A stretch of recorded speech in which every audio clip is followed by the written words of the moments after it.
You're funding Adam's company again? My voice cracked as I stared across the dining table at my father. Dad, his last two ventures burned through tens of thousands of your money. I'm pitching you an actual plan, something viable, and you won't even consider it? My father, Omar Hassan, didn't even blink. He folded his napkin neatly, leaning back in his chair as if I hadn't just poured weeks of effort into the proposal sitting in front of him. Layla, I admire your enthusiasm, but business is a man's responsibility. Adam needs this to establish himself. You have a stable job. You should focus on that. The words stung more than I wanted to admit. My brother Adam was staring at his phone, barely paying attention. He didn't even move at my father's dismissive tone. Why would he? He'd heard it before, always directed at me. My name is Layla Hassan, and I'm 30 years old. For as long as I can remember, I've wanted to start my own business. I've always been the ambitious one, the planner, the one who researched ideas late into the night and woke up with new ones buzzing in my head. It wasn't just a dream, it was my calling. Growing up, I'd watched my father build his own business from scratch, a logistics company that became the backbone of our family's stability. I admired his work ethic and his tenacity, but most of all, I admired the way he made something out of nothing. I wanted to follow in his footsteps, but it was clear early on that he didn't see me as a successor. For him, Adam was the heir apparent. Despite my older brother's lack of drive, my father saw him as the natural choice. Adam had tried and failed at several ventures by now, an e-commerce site, a failed app, and a short-lived marketing agency. Each time my father had written the checks and made excuses for his failures. Adam just needs to find his footing, he'd say. It's all part of the process. But when it came to me, there were no excuses, no second chances. My entrepreneurial aspirations were brushed aside as impractical or unimportant. You're better off staying in your job, he'd tell me. It's secure, and you're good at it. He wasn't wrong. I was good at my job. I'd worked my way up to a mid-level role in finance, managing complex budgets and analyzing market trends. But it wasn't enough. I wanted something of my own, something I could build and nurture. And now, staring at my father's calm, unyielding face, I realized he'd never see that in me. Dad, this is a mistake, I said, trying to keep my voice steady.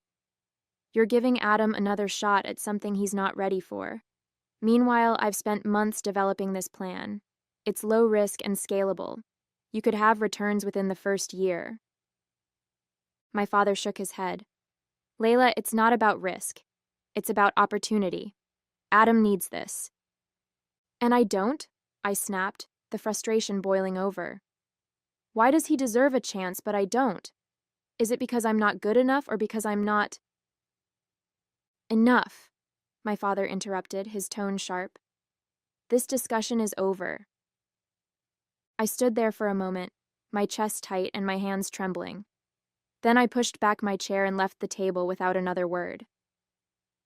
That night, I sat in my tiny apartment, staring at the proposal I'd spent weeks perfecting.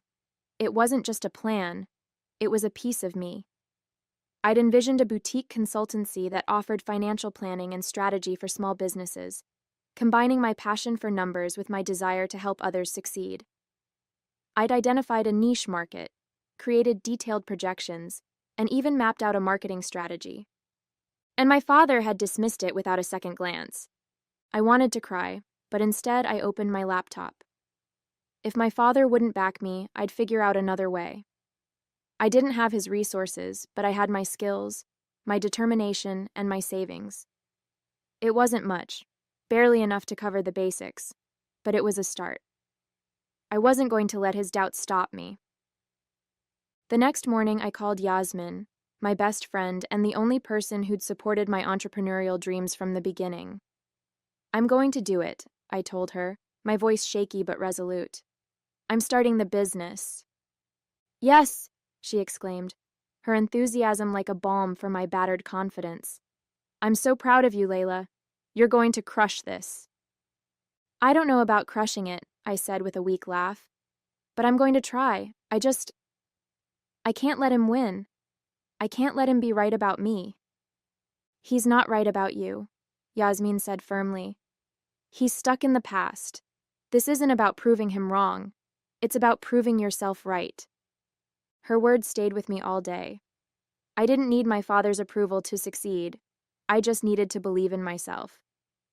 Starting the business was harder than I expected, and I already knew it wouldn't be easy.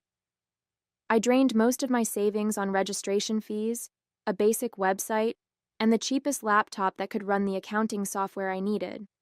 My dining table became my office, and every spare minute outside my day job went into building the foundation of my company. My first hurdle was finding clients. I scoured online forums, cold emailed small businesses, and even went door to door in local shopping districts, handing out flyers I'd designed myself. Most of the time, people were polite but non-committal. "We'll think about it," they'd say, or maybe next quarter. I tried not to let the rejections get to me, but it was hard not to feel like I was in over my head.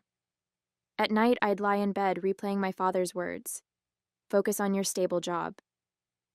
Some nights, I almost believed he was right. "Layla, you need to stop beating yourself up," Yasmin said one evening as we sat in my apartment, brainstorming ways to get my name out there. "This is how it goes at the start. You're planting seeds. They'll grow. You just need to give it time." Yasmin had become my biggest cheerleader and unofficial business partner. She worked as a graphic designer, and when I told her about my idea, she immediately offered to help with branding. She designed a logo, spruced up my website, and created sleek, professional-looking brochures that made my little operation feel more legitimate. "I don't know what I'd do without you," I said, watching her tweak a design on her tablet. "You'd figure it out," she replied with a smile. "But lucky for you, you don't have to." With her help, I revamped my marketing approach. Instead of casting a wide net, I focused on businesses in my community, boutiques, cafes, and other small operations that were struggling to stay afloat. I offered free consultations to get my foot in the door, and though it meant more work with no immediate payoff, it started to pay dividends. One client led to another, and soon I had a small but steady stream of business. Meanwhile, my family's skepticism hung over me like a dark cloud. My father hadn't said much since I'd walked out of that dinner, but his silence was its own kind of judgment. My mother called occasionally to check in, though it was clear she was fishing for updates. "How's your little project going?" she'd ask, her tone kind but patronizing. "It's not a project, Mama," I'd say, forcing a smile. "It's a business. And it's going well." "Good, good," she'd reply quickly, as if eager to move on. "You know, your father is very busy with Adam's company right now. Maybe you should ask Adam for advice." The mention of Adam made my stomach turn. His startup, buoyed by my father's funding, was floundering. I knew because I still had connections in the industry, and word had gotten around that Adam was struggling to keep his investors happy. Yet my father continued to throw money at him, insisting he just needed more time. One afternoon, I ran into Adam at a coffee shop near my apartment. He was sitting at a table, typing furiously on his laptop, his face a mask of frustration. "Hey," I said, approaching cautiously. "How's it going?" He looked up, startled. "Layla, what are you doing here?" "I live around the corner," I said, gesturing toward the window. "How's the company?" He hesitated, his eyes darting back to his screen. "It's fine. Just a lot of moving parts, you know?" "Right," I said, not pressing further. But as I walked away, I couldn't shake the feeling that Adam was in way over his head. I almost felt sorry for him. Almost. Back at home, I threw myself into refining my strategy. I started tracking every detail of my business, analyzing what worked and what didn't. I tightened my budget, streamlined my processes, and set ambitious but achievable goals. Every small victory felt monumental. The first client to recommend me to someone else. The first month I made enough profit to cover my rent. Each step forward proved to me that I was capable, even if my father couldn't see it. One evening, Yasmin and I celebrated my first big milestone, landing a contract with a local chain of bakeries to manage their finances and payroll. "This is it, Layla," she said. clinking her soda can against mine. "This is your breakthrough." "It's a start," I said with a smile, though my heart swelled with pride. For the first time, I felt like I was gaining real momentum. Despite the progress, setbacks still came. A potential client ghosted me after weeks of negotiations. Another dropped my services after deciding to hire an in-house team.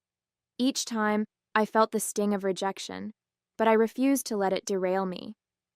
Instead, I leaned on Yasmin and reminded myself why I'd started this journey in the first place. "I'm not doing this to prove my father wrong," I said during one of our late-night planning sessions. "At least, not entirely. I'm doing this because I believe in it. I believe in me. And that," Yasmin said, pointing at me with her pen, "is why you're going to make it." The turning point came 6 months after I launched my business. The bakery chain I'd landed as a client started recommending me to their suppliers, and suddenly, my inbox was flooded with inquiries.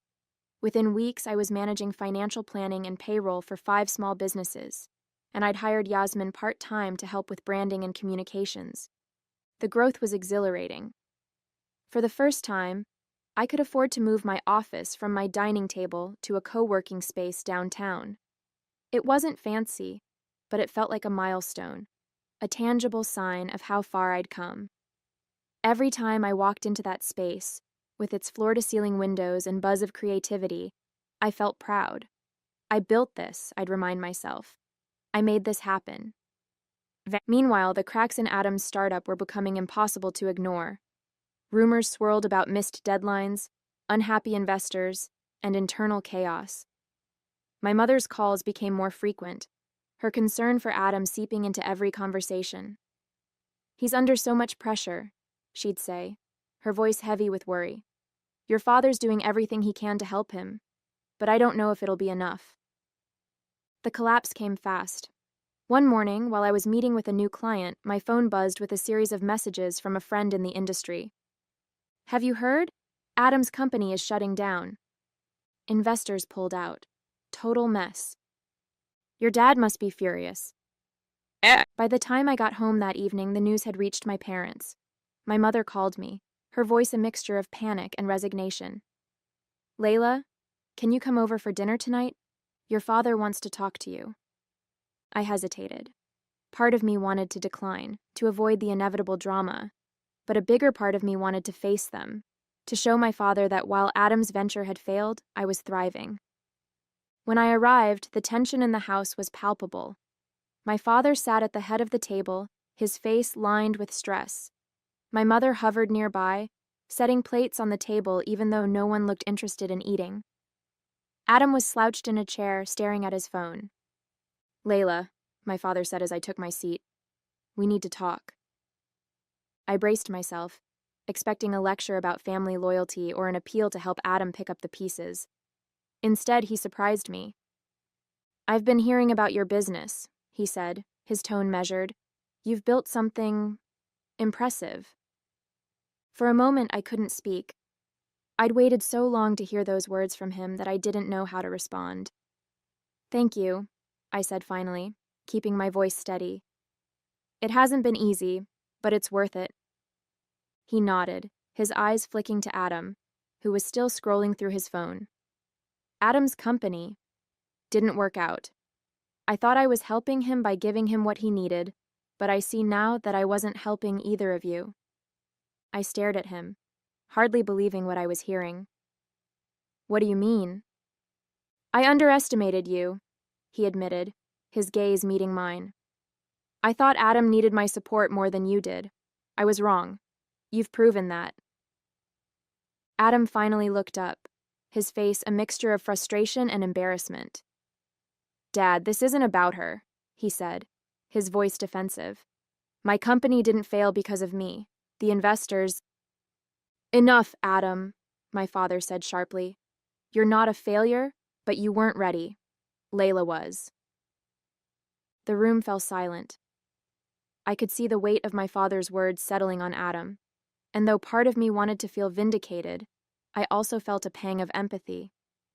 I knew what it was like to feel dismissed, to struggle to prove yourself. The difference was I'd turned that struggle into fuel. Layla, my father continued, his voice softer now, I'm proud of you. I should have told you that sooner. You've shown me what it means to fight for something you believe in. I see that now.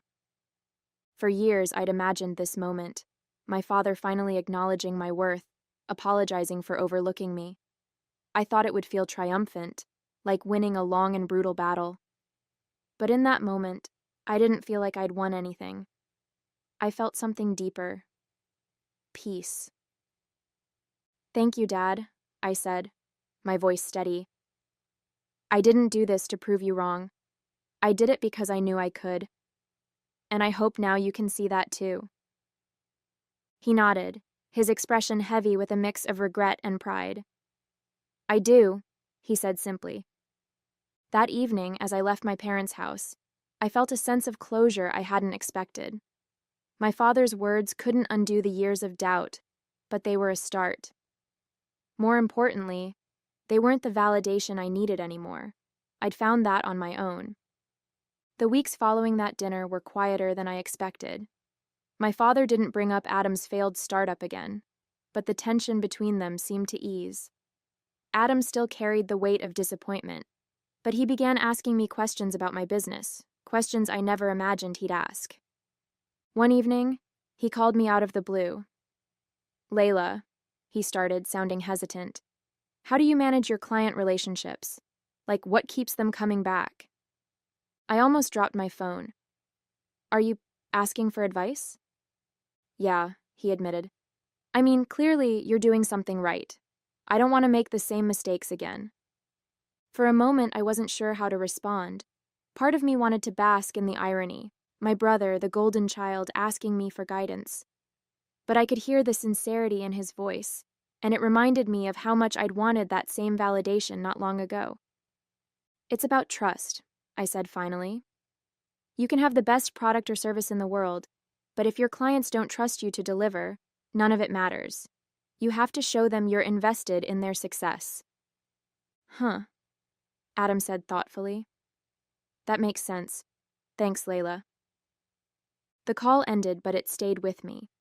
Adam's humility, though tentative, was a sign of growth I hadn't expected. My father, too, began to change. He stopped referring to my business as a project and started asking real questions about my clients, my strategies, and my long-term goals. He even offered to connect me with a few of his old contacts, though I politely declined. I wasn't ready to mix family and business again, not yet. Still, his support meant something. One afternoon, he visited my office for the first time. It was a modest co-working space, nothing like the sprawling headquarters he used to run, but he seemed genuinely impressed. You've built something remarkable here, he said, looking around. I'm proud of you, Layla. I smiled, the words warming a part of me I hadn't realized was still tender. Thank you, Dad. That means a lot. But the biggest change was within me.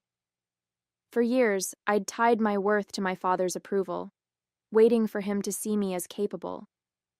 Now I realized I didn't need his validation or anyone else's.